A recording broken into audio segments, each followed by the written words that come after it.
So the mother of the groom, after this ceremony, is now sitting at the bar in the reception area. She's been drinking, may I say, heavily. She's sobbing. The wedding coordinator, event coordinator for the day, walks up to her and says, with her arm around her, says, "This is so precious. You're just so happy for your son that he's married today." And she looks at the wedding coordinator startled and says, "No," and goes on to explain why she's crying.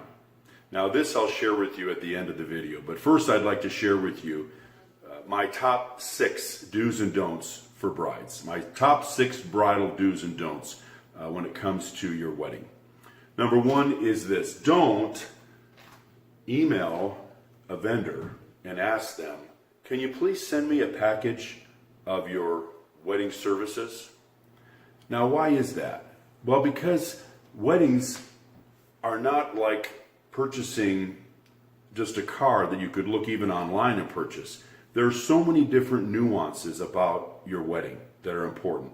Now, me as a florist, I need to know types of colors, types of floral.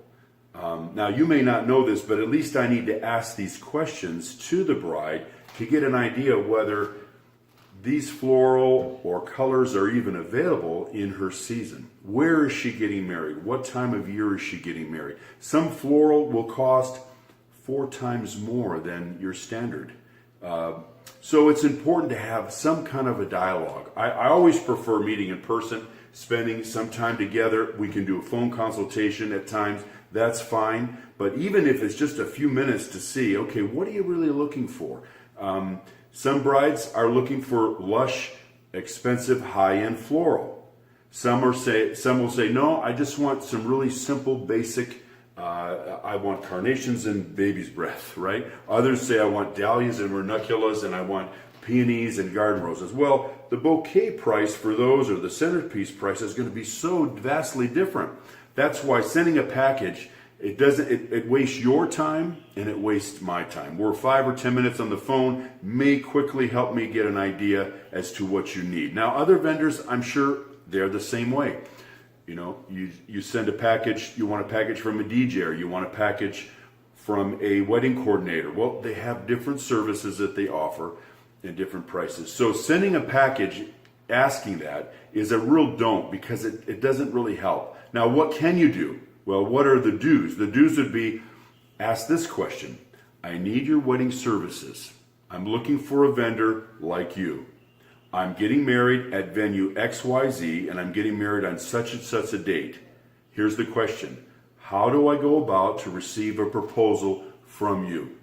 How do I find out? What does this entail?"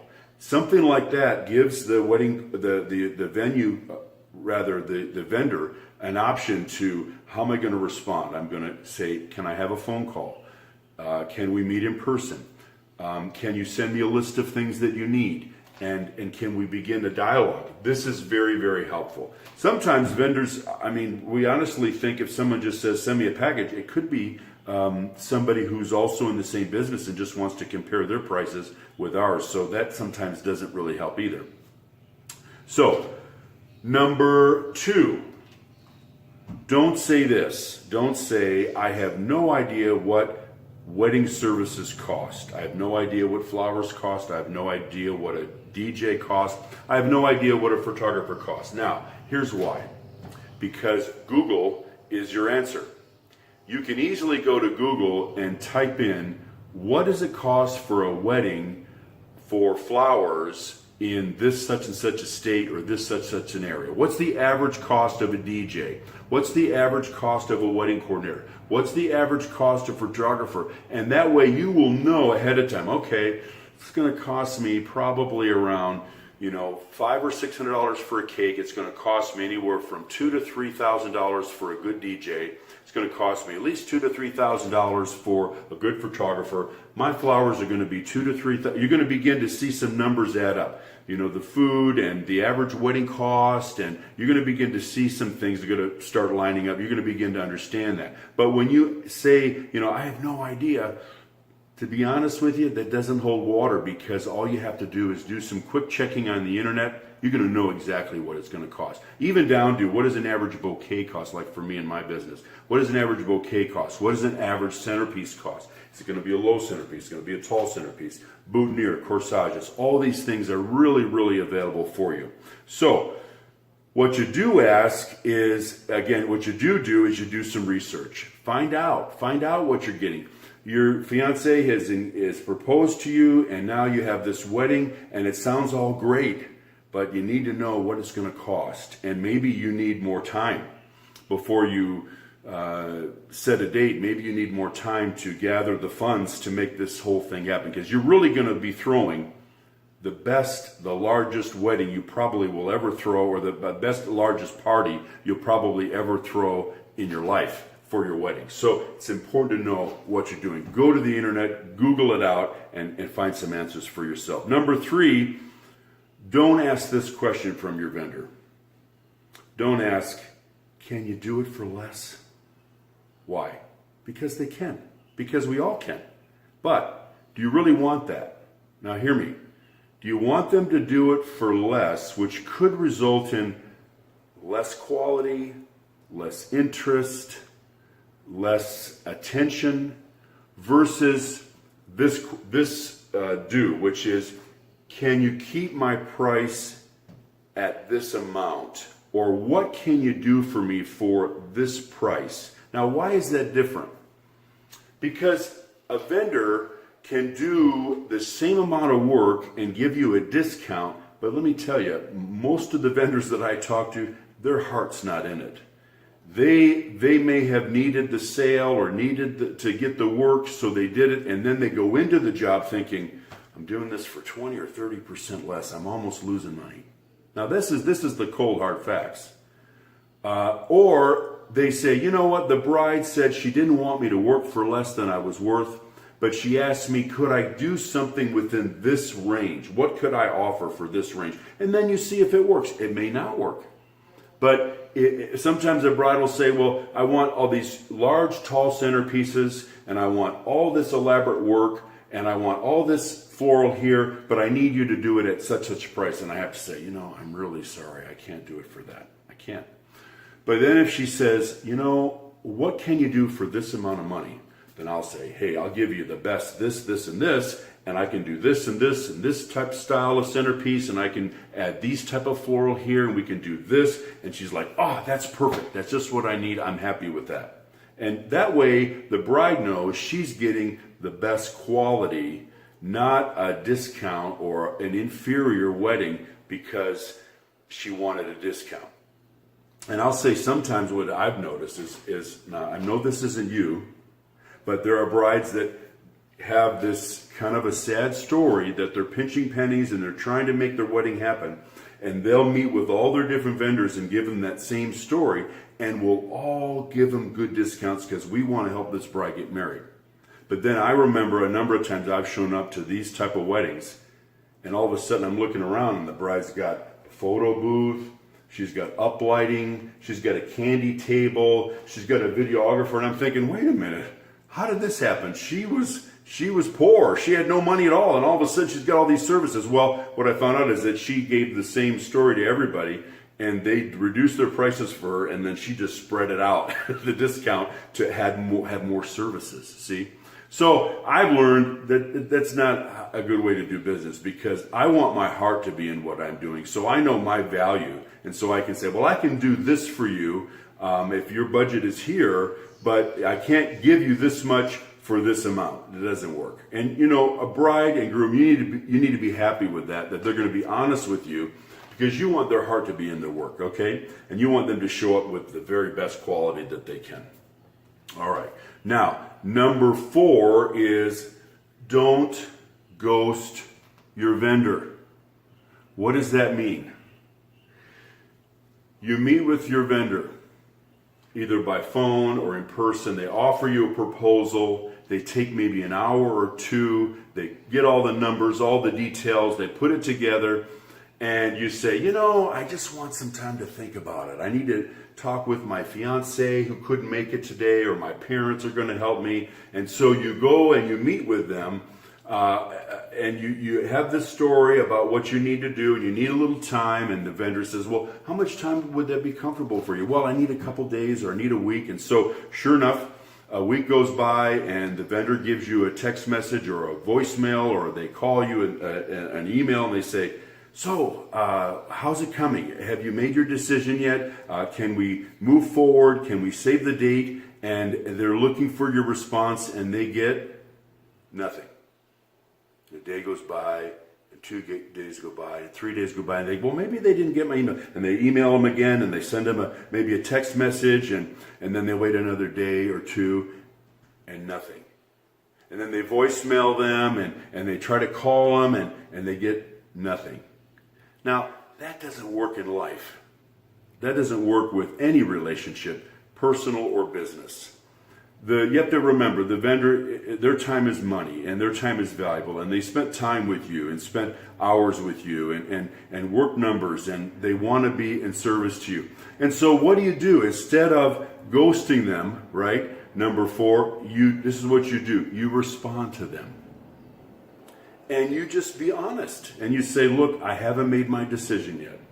You're in the running. Maybe you've got a couple other vendors that you've asked for proposals from, and they haven't responded yet. And you're waiting to get these numbers in, and you're waiting to compare, right, bananas with oranges and see, okay, what am I going to get for the price that they're offering? That's fair, and that's fine to let your vendor know. Or maybe you have instead decided to go with another vendor. And you've known this for a week or so, and this other poor vendor keeps trying to contact you, and you don't want to talk with them because you feel maybe a little uncomfortable. Don't do that. Just call them or text them or email them back and say, you know, I've decided to go with another vendor. There's nothing wrong with that. I get that. Believe it or not, I get at times a bride decides to go someplace else. Sometimes the response is, well, my mother's sister's girlfriend has done all of the family's weddings, and she's offered to do this wedding, and so I feel obligated because my mother is helping with the wedding. I'm going to go that direction. And I say, fine. I say, that's great. I wish you all the best. If for any reason something changes, do not hesitate to contact me. I'd be happy to help you. And I have had a bride one time call me and say, you know what, I went this direction, it didn't work. Are you still available? Can you please help? And I have. So just be honest with them. Tell them. And if they respond kind of snarky, you know what? So what? At least you did what was right. You were integrous by calling them and letting them know that you decided to go with a different direction. And a lot of times I'll ask the bride, I'll say, tell me if you would, what was the reason you went with another a florist or another service? Because I'm always looking to better myself. What was the deciding factor? What did they offer that you felt like you needed from them that I wasn't able to provide, at least by the meetings that we had? And I think that's fine. I often tell them, I think feedback is the breakfast of champions. So that helps me. And when they give me a reply like, I like their work better, or I like what they offered better, I got more, you know what? I say, awesome. Thank you for taking the time to share that with me. That really helps. That's going to help me be a better florist. And if you need me in the future, don't hesitate to give me a call. No problem. Okay. Number 5, do hire a professional even to do the basics of what you need. What does that mean? Before then was your don't. Your don't, I got those out of line. Number 5 was don't DIY. What is that? Do it yourself. Don't do that to yourself. Here's a scenario for flowers. Do it yourself. Unless you're doing a backyard wedding and you got about 20 or 30 people that are going to be there, fine. Do it yourself. But if you've got a wedding at a venue, don't do it yourself. Because here's the scenario. It's Wednesday. Your wedding is Saturday, you got flowers coming in, and now you've got 7 bouquets, you got 15 centerpieces, you got 8 boutonnieres, you got 4 corsages, and another bunch of other different areas of floral that you need for your ceremony, and you've never done this before. And you've got your girlfriend from next door, and you've got your aunt that's there, and you're all trying to put this together, and you've got a gazillion other things you need to do in the next couple days. So don't do it yourself. If you want to practice, do it another time. Don't do it for your own wedding. Just get some flowers and have some fun just to do that. But don't do it for your wedding. You're taking a big chance of putting extra stress on yourself. If money is an issue, then again, go back to what money do you have available and get a smaller amount of floral, but have it done right. And the big thing here too is so you can relax. You need to have a stress-free day, an enjoyable day. You don't need to be stressing last minute. And I've seen it. I mean, I've seen brides come to me later, or moms who have come to me who are now marrying their second daughter who said, we tried to do it, and oh, I'll never do that again. We tried to be the wedding coordinator, or we asked Uncle Joe if he'd bring his vinyl and do the DJing, and we'll never do that again. We asked, so-and-so to do the cake, our cousin, and oh, it was just a wreck. She was late, and the cake was melting. Don't depend on people who are not professional, who don't do this all the time, unless they're in the business. And even then, I always say, your family wants to enjoy the day with you. They don't want to be working for you on your special day. They want to enjoy the day with you and see you being celebrated and see your wedding taking place. So again, don't do it yourself. And hire a professional, even to do the basics of what you need. And then number 6 is this. Don't be a B. Now, you know what B stands for, right? Bridezilla. Now, back to my story from the very beginning. Here this mother is, mother of the groom, sitting there crying, weeping. And when the wedding coordinator said, oh, you sweet thing, you're just so happy that your son got married. And she looked around the mother and said, no. This is what she said, I hate my daughter-in-law. And I have to tell you, I understood. Because that girl was so controlling, so rude, shouting at the staff, ordering things, was unhappy with everything. The whole mood was under her control because it was supposed to be her day. We're celebrating the bride and groom, and we're trying to accommodate, and there was nothing we could do to make her happy. The whole wedding party was on eggshells with this girl. So don't be a bridezilla, okay? If you have a tendency to be somebody who is maybe a little high-strung, maybe wants to have her hand in everything, and maybe a little, people have said in a nice way, you're a little controlling or you're an A-type personality, you really need to work on that and let professionals come in and be responsible for what needs to get done. Because here's the thing too, only you are going to know if something is out of line. Because your guests don't know what the color scheme is, your guests didn't know what linens, or your guests didn't know what the dessert was going to be. Only you did. So by the same token, you want to make sure you bring people in around you, like your wedding bridal party, who are people who are low-key, stress-free, relaxed. You want to have people like that around you to help you relax. And hey, have a glass of champagne, right? This is the do's. Chillax. Have a glass of champagne, number 6. Have a Xanax. Whatever you got to do to relax and enjoy your day. It's only one day, and you'll never be able to come back and have this same day again.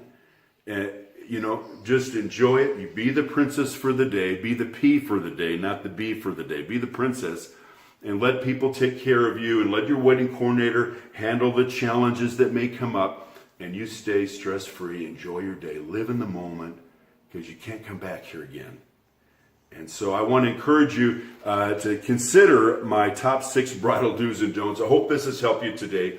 Don't forget to subscribe down below. Hit the bell, and that way you'll get notification when we send you a new video. Also, if you have any questions, you want to know more about weddings, or you want to know more about venues out here in Southern California, you need flowers, or you have questions about flowers, or also ministry, officiating, or other vendors, you go ahead and list some questions below, and I promise you I will respond, okay? Thank you so much for tuning in. This is Eric with Floral Wedding and Event Designs. Have a great day.